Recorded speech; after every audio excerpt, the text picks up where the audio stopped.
Afternoon. Thank you all for coming today. It's a pleasure to be here. It's a busy day at the State House, a busy time of year, as all of you should know. So I wanted to speak a little bit and then turn over to the Senate President and the Governor and have them speak about what we have accomplished by working together for the benefit of Rhode Islanders and the things that we have done in a collaborative effort to address the most needy people and offer the most relief to Rhode Islanders. There are a couple of areas, as you know, we have the ARPA money, and we have had the benefit of a one-time surplus due to the federal stimulus money, as well as the extended unemployment. It generated significant income this year, and we wanted to obviously address the needs of Rhode Islanders, the ones who are hurting the most, but we also wanted to make some targeted relief for people of Rhode Island. I'm going to itemize a few of these, and I'll let the Governor expound and the Senate President. They may do some of their own, but we are hopefully going to plan to eliminate the car tax once and for all. It'll be an acceleration of the car tax. We're still running numbers. The budget's still a work in progress up until tonight. It's over $64 million of immediate taxpayer relief as of July 1st, and it will be gone for good. The Governor, the Senate President, myself, we are also going to, in this budget, offer a tax credit for children, families of $250 per child, up to 3 children, for people who earn less than $100,000 a year. A child is defined as a dependent who is under the age of 18 in the calendar year 2021. The estimated cost for that is about $43 million. We are also going to fund an increase in the circuit breaker tax relief enhancement. This will particularly help our elderly in Rhode Island. It includes a $4 million increase in the maximum property tax credit or circuit breaker tax credit. It's available for people who qualify by increasing their income threshold from eligibility from $30,000 to $35,000. It's for disabled residents and elderly. We're going to raise that from current $400 to $600.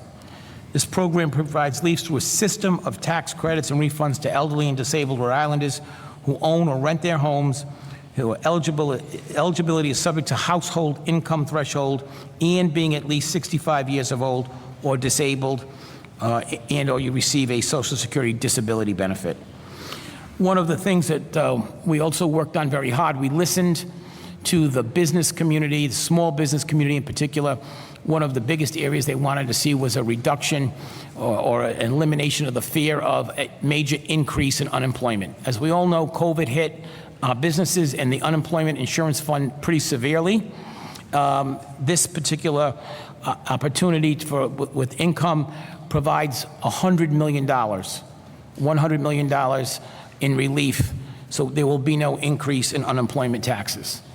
I want to really thank the Governor, who gave us, the General Assembly, a roadmap that we've followed. He did a very good job of highlighting priorities that were important to the people of Rhode Island, and he did an excellent job of using the one-time funds in one-time allocations.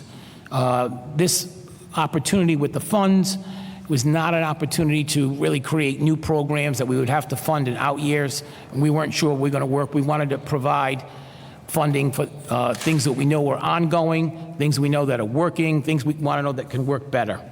I certainly want to acknowledge also the Senate President in his efforts. We've been working over the last 3 weeks. I think we worked Saturday and Sunday last weekend, and we're continuing to work, excuse me, this weekend. It has been a challenge, but it's been good. All of this does not happen without my leadership team. I cannot be here, I cannot negotiate, talk about a budget with the Governor and the Senate President unless I have the invaluable help of my Chairman, Marvin Abney, my Majority Leader, Chris Blazajewski, and my Whip, Katie Kazarian. We have done a lot of good things in the last 2 budgets. When we have our press conference later tonight and we unveil the details of the budget, it's because of the work that those 3 individuals did. And I'm going to give them all the credit, and of course our talented fiscal staff. So I want to now turn it over to the Senate President and I want to give him an opportunity to speak, and then, of course, for the governor. But I want to thank them. It's not easy when you have three individuals who have different ideas on what we should do with the money and the spending and the cuts.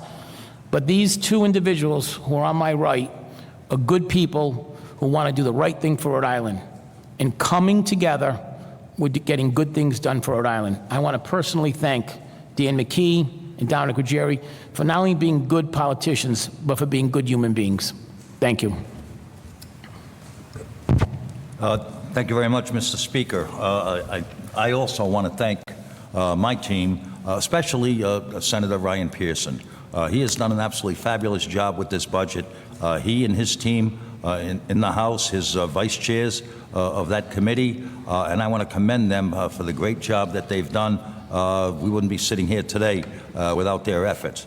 And also collaborating with the House's fiscal team.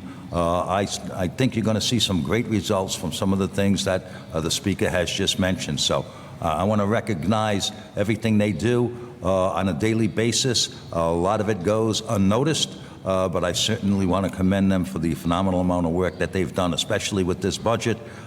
This was a difficult budget, obviously. On our portal, we had about $17 billion worth of requests from the public. And that's quite a trick, seeing that if you only have $1 billion, you got to figure out where it's going to go. And a lot of those proposals were very valid. They were absolutely terrific. I can't say there were any bad ones that I had seen, but I think that was an absolutely great idea, Mr. Speaker. It was your idea to put it out there, and let's see some public comment and see what the public is thinking about how we should allocate the amount of money that we've gotten from Washington. Obviously, everyone knows that we're going to be dealing with the budget in the very near future. That's always a good sign, especially during an election year, so we can get out of Dodge when we have to. I think what we've produced this year is going to be very transformational for most of the Rhode Islanders in this state. Obviously, the cost of everything has gone up. We've seen that with gasoline in the past couple of weeks. We see that with the supply line, with the supply chain. It's been difficult getting products, but it's also we're also seeing some substantial price rises. So we, as the Speaker said, are looking to do meaningful relief for the Rhode Islanders, not only just normal Rhode Islanders, but also our businesses that exist here. So we're on a course to assist businesses and to also provide tax relief for all the constituents of the state of Rhode Island. I am absolutely elated about the car tax phase out. We've been working on this for a number of years. I have two communities in my senatorial district, North Providence and Providence, that had, at the time, had two of the three highest car taxes in the state. That's been substantially addressed over a period of time, but I think it's time to eliminate the car tax in its entirety. So with the budget that we're looking to propose, almost all Rhode Islanders will not be paying an automobile tax in 2023. And I think that's a pretty substantial relief. Any vehicle with a value over $6,000 will no longer be taxed. So I think that's pretty significant. Also, we're looking to do something with the license plates. Normally, what we were going to do was have a reissuance of the license plates. That was going to cost each person who has a vehicle registered in the state about $8. We are suspending that $8, and the state is going to pick up the tab for the full reissuance of these license plates. Obviously, people will have to pay the amount of money that they normally pay to register their vehicle. However, we're going to eliminate that cost from the consumer. Obviously, another way we're using revenues is for the Unemployment Trust Fund. It's been hit pretty significantly during the pandemic. So we're looking to address that and restore the money in that fund and provide a little cushion to help businesses, as I say, in the event of. We don't know what's coming down the pike tomorrow. We don't know where the coronavirus is going. We don't know where the economy is going. But I think this is something that we should do in order to prepare us in the event that we have to rely on that fund to assist people. As the speaker said earlier, we are looking at a number of other ways to address taxes in the state. We're going to help business. We're going to help them. We're going to provide them with some of the relief that they need to hire employees, to keep prices down for consumers, and in many cases, just to keep the doors open of many of our businesses. I am also absolutely thrilled about the child tax credit, as well as the circuit breaker property tax credit that is going to be in the budget. These funds are targeted to families with children who meet certain income thresholds, and most of them are our low-income people. We're also pleased to provide some ongoing tax relief, including exempting veterans' pensions from the income tax and increasing the income tax exemptions on other pensions and Social Security income from $15,000 to $20,000. So those retirees are going to get a break in that aspect. It'll also help our seniors who have been struggling with the high price of things that have been increasing substantially, food, rentals, and everything of that nature. I want to take this opportunity to also talk about my leadership team. We have been working intensely for about 6 months on the budget, knowing that we had a substantial amount of money that came in from the federal government, and the question was, okay, what are we going to do with it? And naturally, my colleagues in the Senate, they were never short of any ideas how we were to spend this money, and I appreciate the input that they have provided us. So I want to thank Leader McCaffrey. I want to thank Senator Mary Ellen Goodwin, who's been absolutely fantastic. Leader McCaffrey has been involved in a number of the issues, especially, obviously, the marijuana issue. He and Senator Josh Miller worked over the past year. I don't know how many meetings they had. They must have had 25 or 30 meetings, toured a number of facilities, but I want to thank him for the efforts that he put in, not only on that particular issue, but for what he does each and every day. I want to also, recognize Speaker Sakachi and his leadership team for the cooperation that he has provided to the Senate during these talks and during the numerous meetings that we've had with the governor and also with members of the administration staff. We work very well collaboratively, and because we know we have to try to get things done. I think Rhode Island is in a great situation. We're looking at the green jobs, we're looking at the blue jobs that are going to be coming from the federal government and some of the things that we're doing with the environment. I think Rhode Island is in a good position, and I am looking forward to hearing the budget and moving the budget and continuing to work with the administration, with Governor McKee, and with Speaker Sakachi into the near future. So thank you very much for being here. I appreciate your time and attention, and I would like to turn this over to His Excellency, the Governor of the State of Rhode Island, Dan McKee. Yeah, thanks, Mr. President, and thank you, Speaker, as well.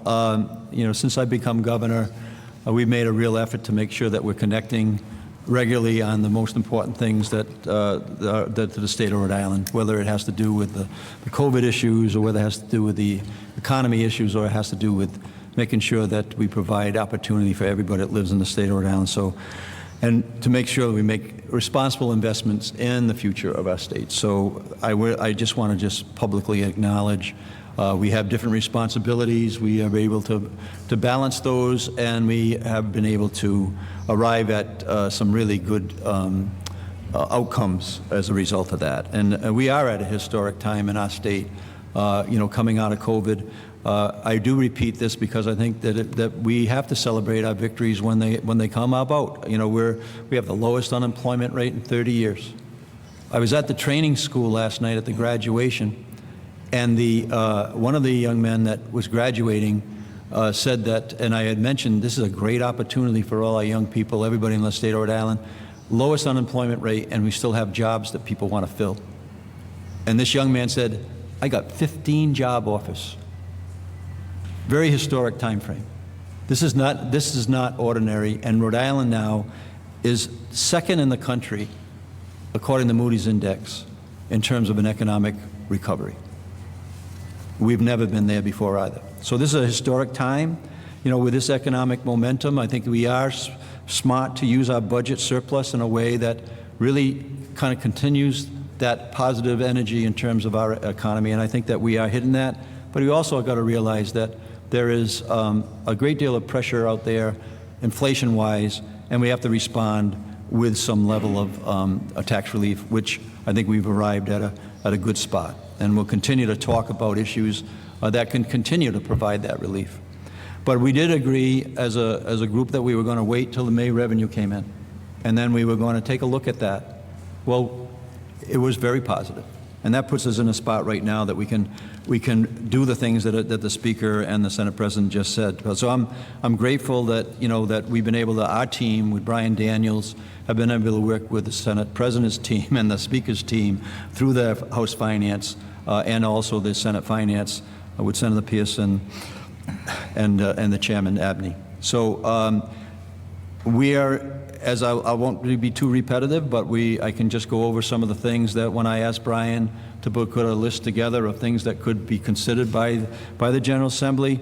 I'm pleased that, you know, the child credit is there. That's going to help many families in a good amount of funds to those families so that they can offset some of the inflationary situations that we're dealing with right now. We estimate about 110,000 families will benefit from that. And on the unemployment, that was another proposal that we had been collectively talking about, but that was in Brian's ask to the General Assembly, totaling up to $100 million of restoring the unemployment fund. We're in a position, because of the surplus, to actually be able to do that without cutting programs and without increasing taxes. That's a good formula. And we estimate that our business community in the next year will save at least $10 million of dollars that will be saved as a result of that investment we're making on the unemployment insurance account. And as the Speaker said, we'll phase out the car tax. We anticipate 490,000 vehicles are still being taxed in the state of Rhode Island, and they will not be taxed. And that will put us in a position where we want to go. We want to have competitive edges in every place we can possibly afford to make happen with our neighboring states. Rhode Island will be that state that will not have a vehicle tax. That's extraordinary. And that helps not only the homeowners, but also helps our small businesses and our larger businesses as well. That's a competitive advantage. It's going to attract business, and it's going to keep business in this state. So I would just say very quickly, I know it's going to be asked, I am interested in lowering the sales tax. This is not the moment to do it, but I'm going to continue to work in the next year's budget to arrive at that. I think that it'll, to get to Massachusetts levels again. Also, I want to just say that we know the energy costs are coming up as well, so we're going to keep the discussion alive in terms of how we might be able to help with the energy costs that we know are going to increase as of October 1st. And we'll continue to keep that advocacy out of our office with the leadership in the General Assembly to continue to do what we can when we can. So I want to just thank the Speaker again and the Senate President, and then I'm sure that you may have some questions of the Speaker and the Senate President, and if you have any for me, I'm happy to answer them, but I also want to thank, again, the leadership in the House and Senate for including me at this point in time. Governor, based on what you know right now, how do you evaluate the changes made in the legislative budget? So I haven't, we're still, I'm not here to talk about the budget as a total, but we're here to talk about the tax relief. We're getting briefed on that right now, so I think it's difficult to kind of be specific. The budget won't be completed. It's a work in progress until later tonight. Larry Berman will contact you all. We'll have another press availability before the budget, traditional as we've done before. We can get it done now. An app? We can do it now. It's a work in progress, Ian. Thank you very much. Ed Fitzpatrick. So with all the federal funds and state funds available, why is this not the moment to address the sales tax?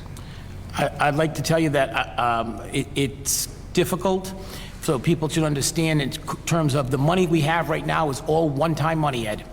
We don't know if we're going to have that money next year. And we would lower the tax this year, and we would have to raise it back next year as a very possible outcome. So we wanted to study that a little bit more long term. In addition to that, I know the sales tax, people think it's high, and I understand that, but you're not really comparing apples to apples or oranges to oranges.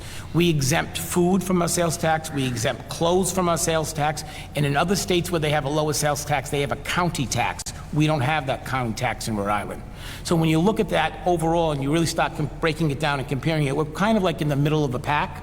So we'll look at that. I share the governor's passion to reduce the sales tax, but it's not really something, at least in the membership felt and the leadership felt, with one-time money. That has to be something when our economy's booming on a nice long-term positive trend. That's the time to lower the sales tax.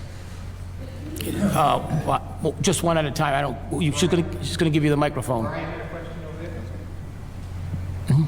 And why not, another proposal that had been thrown out and people were calling for was cutting the gas tax, and that would be a tangible thing people Sure. could see. Why was that not Well, ended up? so the reason it's a lot easier said than done. We have a lot of revenue tied to our sales gas tax, including repayment of our bonds.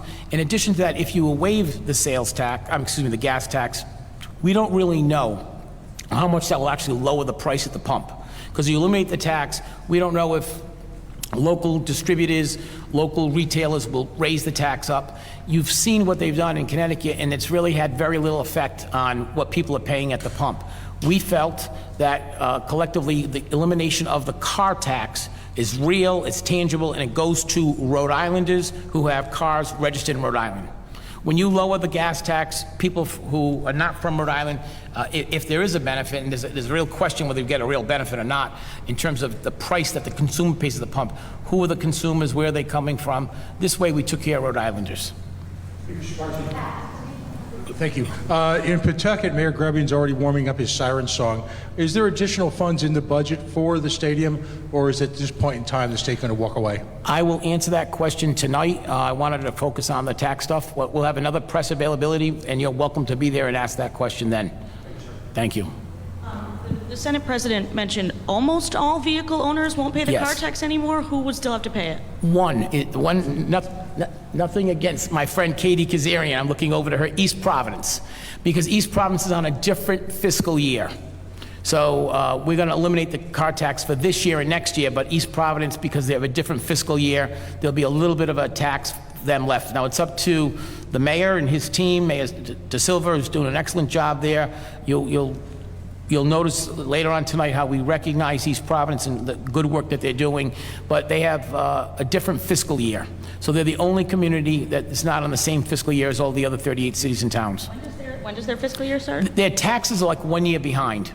They basically use their income from the future years into the present year. It's how they book it and how they accrue it. I'm not an accountant, so but almost everybody will. East Providence will be the only community they'll have the last year of it left. Now the mayor has some of his own opera money, and I'll defer to him. But we wanted to be, when we're treating communities, we want to treat them fairly and equally. And East Providence was just a little bit off. That's why we didn't want to address that issue at this time. It was good. Oh, I'm sorry. And for everyone else, they're not getting a car tax bill this summer if this proposal passes. Or ever again, hopefully. Never again. Two things. One, you mentioned you wanted to target those who are hurting the most. These proposals, if you don't have kids or don't have a car, there are probably some people who won't see much relief. Why not go for something that would have literally gone across the board and gotten relief for everyone? We think this addresses everyone, especially the elderly. In the circuit breaker, we looked at this. You'll see some other programs in the budget that I think will even out. So we wanted to basically address the people we felt who needed it. And that's why there's an income level of below 100,000. If you make over 100,000, I don't know what the Journal's paying these days, but if you make over 100,000, Patrick, and you have kids, you're not going to get a tax. You're not going to get a tax break for that. But if you file jointly, you may be able to. And the other thing, when are the checks going out for the child tax credit, and Governor, will your name be on them? I will defer it to later tonight. I don't believe they're checks. I think it's a tax credit on your income tax, but I don't know. I'll defer tonight. Like I said, the budget's still in progress. I don't think checks are going out. I think it's much easier, cleaner, and more efficient to just give a tax credit next year. So they'll have that tax credit this year. Just following up on that tax credit, will that be like a credit, like will they get money back if they're under? Yeah, yes, it would be to the state income tax. And so, yeah, just like you get a refund. If you're entitled to a refund, you'd be able to apply it if you owed taxes. You'd get it as a refund if you didn't. Governor, you said you wanted to use this tax relief to make Rhode Island more competitive, keep people and businesses here, but knowing that other states are, offering a relief on the gas tax, are offering child tax credits, what makes Rhode Island's tax relief package different or more competitive than our neighboring states? Well, I'm looking at being competitive with initially Massachusetts and Connecticut. They have car taxes. Rhode Island will not have a car tax. That's a substantial amount of dollars, depending on what community you live in, as the Senate President said. Relative to just being competitive, I think that it's important to take a look at, right now I think there's 3 states that are actively doing a gas tax reduction, right? Most of us have realized that, as the Speaker has said, that the person at the pump not necessarily realizing the entire amount of the tax reduction. And also the state of Rhode Island, as the Speaker said, would be sharing that tax relief outside the border of the state, of people who are on the borders of the state that use that fill up that tank. So that is not that's not a widespread. It sounds good, but as I've been tracking gasoline prices in Massachusetts and Connecticut for the last several months, every day. And right now, the gap between us and Massachusetts, I think on average we're a couple cents lower. Based on, I haven't looked at it today, and in Connecticut it should be a full 10 cents lower based on what they reduced it, and it's about 3 or 4 cents. So, as the Speaker said, the consumer is not getting the benefit of the entire reduction of that gas tax. But I would say, as I said in my remarks, we're going to continue to take a look at the sales tax. I think the Speaker is right. These things don't just happen just because you want them to happen. You actually have to, you actually have to work at it and put the ideas forward, and over time, they become a reality. I intend to make that a reality in terms of my next budget. And as far as the utility rates, I would say that we still got maybe a little work to do there, because we haven't seen what the increases are going to be yet as of October 1st. I think when we see that there are increases, we may want to revisit in the early part of the next session, and we'll, if in fact what I'm anticipating is going to happen, we will kind of revisit and ask the General Assembly to take a look at some relief on our utility bills. We've got one last one right here. Is the $100,000 cap on the child credit per capita? It's per individual, and if you file jointly, it's I believe 190,000 if you file jointly. I think that Providence Business had one more question. No, call it Providence Business News. No. All right. Are you going to raise, you're from the Blossom Valley area, and they need a stadium in Pawtucket. Are you going to risk your re-election not supporting Dan Grivian, getting the money for the stadium? We're going to do the right thing by the taxpayers, and I believe that we are in conversation. I know we are, because I had conversations with the developer yesterday. I think we're heading in a direction that I believe I'll be able to propose something that's both good for the taxpayer and good for make sure that project continues as it's planned. I'll leave you one last point, just a historical note for some of the reporters who've been here. 6 years ago, when we started the elimination of the car tax, we had the highest car tax in the country. Today, if this budget ultimately passes in the next couple of weeks and the governor signs it, which I hopefully will, we will eliminate the car tax altogether. Thank you.